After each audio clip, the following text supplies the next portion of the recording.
ঈদযাত্রার খবর জানাতে, বিশেষ করে সড়ক পথের খবর জানাতে গাজীপুর থেকে যোগ দিচ্ছেন সহকর্মী রফিকুল ইসলাম খান এবং ঢাকা টাঙ্গাইল মহাসড়কের খবর জানাতে যোগ দিচ্ছেন মাসুদ রানা।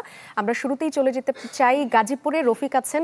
রফিক, ঢাকা ময়মনসিংহ মহাসড়কে আমরা একটু আগেও দেখেছি যে যানবাহনের অনেক চাপ, তো গাজীপুরের দিকে আসলে কি অবস্থা দেখছেন জানাবেন।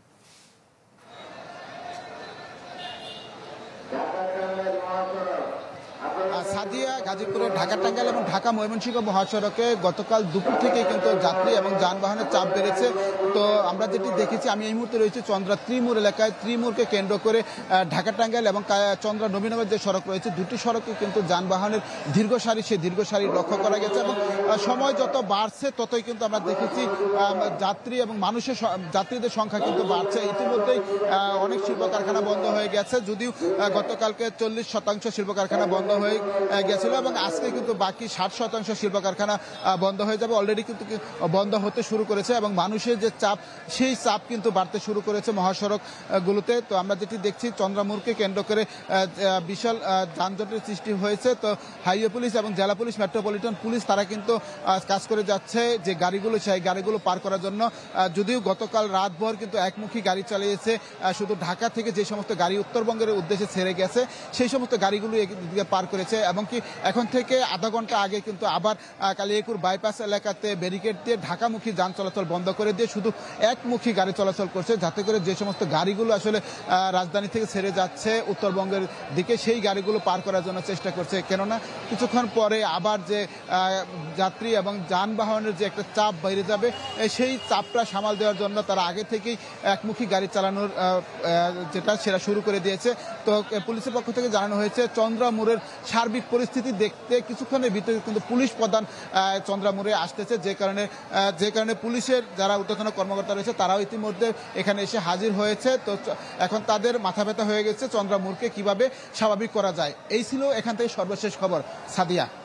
রফিক, আপনাকে অনেক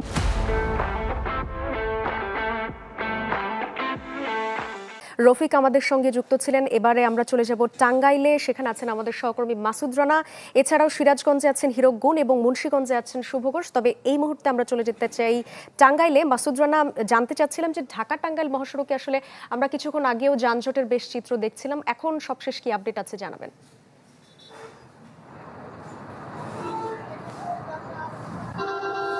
সাদিয়া, সকাল থেকে কিন্তু আমি মহাসড়কে রয়েছি।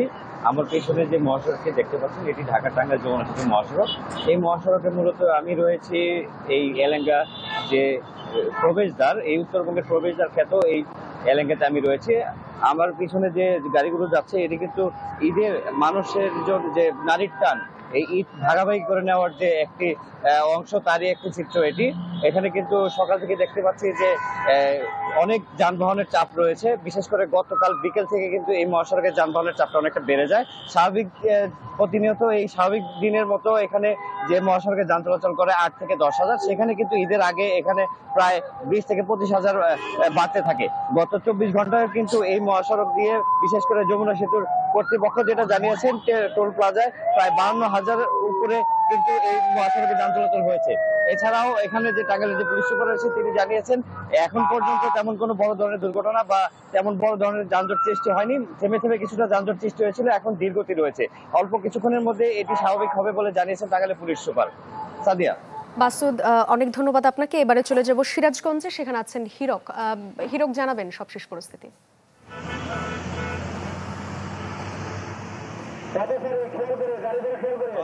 ভোর থেকে কিন্তু যমুনা সেতুর পশ্চিম সংযোগ মহাসড়কে কিন্তু যানবাহনের চাপ বেড়েছে। গত কয়েকদিনের তুলনায় কিন্তু আজকে ভোর থেকে এই মহাসড়কে যানবাহনের চাপ কিন্তু অনেকটাই বেড়েছে। আমরা এখন রয়েছি ঠিক হাটিকুমরুল গোল চত্বর এলাকায়। আপনারা দেখতে পাচ্ছেন যে ঠিক এই মহাসড়ক দিয়ে কিন্তু উত্তর, পশ্চিম এবং দক্ষিণবঙ্গের প্রায় 20 জেলার কিন্তু যানবাহন চলাচল করে।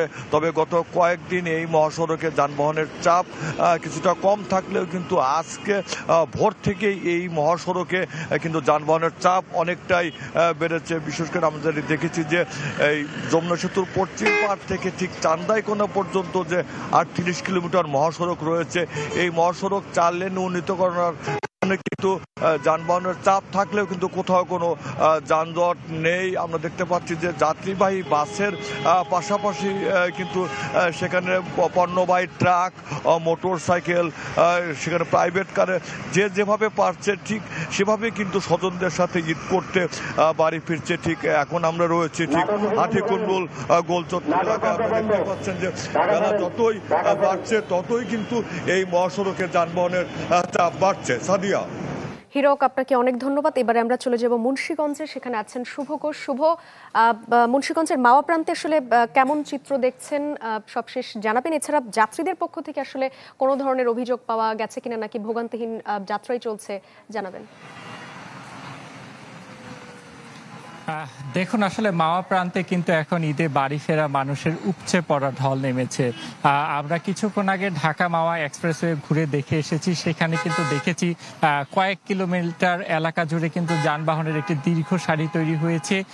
এর মধ্যে কিন্তু ব্যক্তিগত যানবাহনের পাশাপাশি পণ্যবাহী যানবাহন রয়েছে। একই সাথে কিন্তু আপনার ব্যক্তিগত দু চাকার বাহন মোটরসাইকেল রয়েছে। আমরা এখন আছি মাওয়া প্রান্তের পদ্মা সেতু টোল প্লাজা এলাকাতে। আপনি নিশ্চয়ই দেখতে পাচ্ছেন যে এই টোল প্লাজা এলাকাতে কিন্তু যানবাহনের একটি দীর্ঘ সারি তৈরি হয়েছে। তবে দ্রুত সময়ের মধ্যে কিন্তু একটি যানবাহনের টোল আদায় করতে সময় লাগছে বড়জোর 3 থেকে 5 সেকেন্ডের মতো। সেতু কর্তৃপক্ষ কিন্তু এমনটাই জানিয়েছে। তারা বলছে এবার ঈদে বিশেষ মনিটরিং সেল গঠন করে তারা 133টি সিসিটিভি ক্যামেরার ফুটেজ বিশ্লেষণ করে কিন্তু যানবাহনের গতি নিয়ন্ত্রণের চেষ্টা তারা করছেন।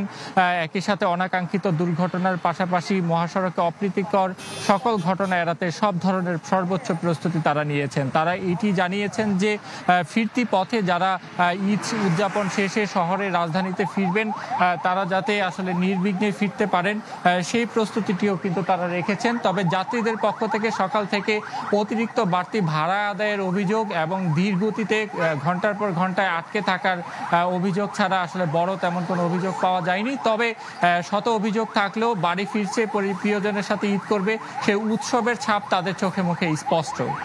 শুভ, আপনাকে অনেক ধন্যবাদ। দর্শক, এবার আমরা নৌপথে যাত্রার খবর জানবো। রাজধানীর সদরঘাট থেকে আমাদের সঙ্গে যোগ দিচ্ছেন সহকর্মী সুলতান মাহমুদ আরিফ। আরিফ, নৌপথে কেমন ভিড় দেখছেন, জানাবেন।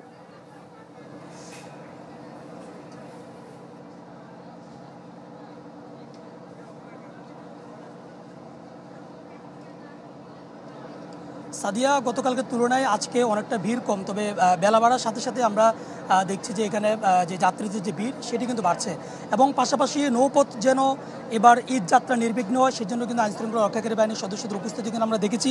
বিশেষ করে কোস্টগার্ডের কিন্তু আমরা যে তাদের যে সার্বিক যে ব্যবস্থাপনা সেটি কিন্তু আমরা দেখেছি। এবং যাত্রী যারা আছেন তাদেরকে বিভিন্ন ধরনের কোনোরকম নিরাপত্তাহীনতা যেন না ভোগে সেজন্য কিন্তু কোস্টগার্ডের যে ব্যবস্থাপনা সেটি কিন্তু আমাদের চোখে পড়ছে। আমরা একটু কোস্টগার্ডের কর্তৃপক্ষের সাথে একটু কথা বলবো যে আপনারা সকাল থেকে দেখেছি যে আপনাদের টহল কার্যক্রম এখানে অব্যাহত আছে। আপনারা এবারে ঈদ যাত্রাকে নির্বিঘ্ন করতে কি কি ধরনের পদক্ষেপ নিয়েছেন এবং এখন পর্যন্ত কোনো রকম অসঙ্গতি দেখেছেন কিনা? ধন্যবাদ আপনাকে। দক্ষিণবঙ্গগামী যে সকল লঞ্চ এখান থেকে ছেড়ে যাচ্ছে সদরঘাট থেকে, আমাদের কোস্টগার্ডের টিম 24 ঘন্টা এখানে নিয়মিত টহল নিয়োজিত রেখেছে।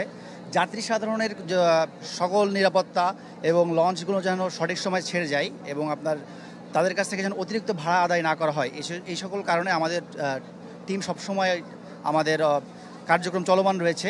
এবং যাত্রী সাধারণকে আমাদের যে হটলাইন নাম্বার আছে ওটা দিয়ে দেওয়া হয়েছে। তারা যদি কোনো সমস্যা ফেস করেন তাহলে তারা তৎক্ষণাৎ কোস্টগার্ডের কাছে কমপ্লেন করলে আমাদের টিম তৎক্ষণাৎ ব্যবস্থা নেবে। এখন পর্যন্ত আমরা দেখছি যাতায়াত নির্বিঘ্ন আছে এবং সব কিছু সঠিকভাবে পালন হচ্ছে। আপনাদের এই টহল কার্যক্রম ঠিক ঈদের পরেও চলবে কিনা, কিংবা কবে থেকে শুরু হয়েছে এবং ঈদের পরে বা কয়দিন থাকবে? জি, আপনারা জানেন যে গত 31শে মে থেকে ঈদ পূর্ববর্তী আমাদের এই ঈদুল আজহা পূর্ববর্তী কার্যক্রম চলমান হয়েছে টহল। এবং এটা ঈদ পরবর্তী যতদিন না মানুষ যে সকল মানুষ ছুটি যাচ্ছে তারা ছুটি থেকে ফেরত আসে ততদিন আমাদের কার্যক্রম চলমান থাকবে ইনশাআল্লাহ। জি সাদিয়া, আমরা দেখছেন যে আমরা কোস্টগার্ডের একজন ঊর্ধ্বতন কর্মকর্তার সাথে কথা বলেছি। তারা আসলে বিভিন্ন লঞ্চে উঠে যাত্রীদের সাথে কথা বলছেন এবং যাত্রীদের সাথে তাদের যে অবস্থা সেটি জানার জন্য চেষ্টা করছেন। এবং পাশাপাশি কোনো রকম যেন নিরাপত্তাহীনতা না ভোগে বা কোনো রকম যেন কোনো বিশৃঙ্খলা সৃষ্টি না হয় সেজন্য কিন্তু কোস্টগার্ডের পাশাপাশি অন্যান্য আইনশৃঙ্খলা রক্ষাকারী বাহিনীর সদস্যদেরও কিন্তু ব্যাপক উপস্থিতি রয়েছে এবং নিরাপত্তা বিঘ্নিত কোনো ক্রমে যেন না ঘটে সেদিকে কিন্তু কঠোর নজর তারা রাখছেন। আরিফ, সাদিয়া। আপনাকে অনেক ধন্যবাদ। দর্শক, সড়ক, মহাসড়ক ও নৌপথে যাত্রার খবর জানাতে আমাদের সঙ্গে যুক্ত হয়েছিলেন আমাদের সহকর্মীরা।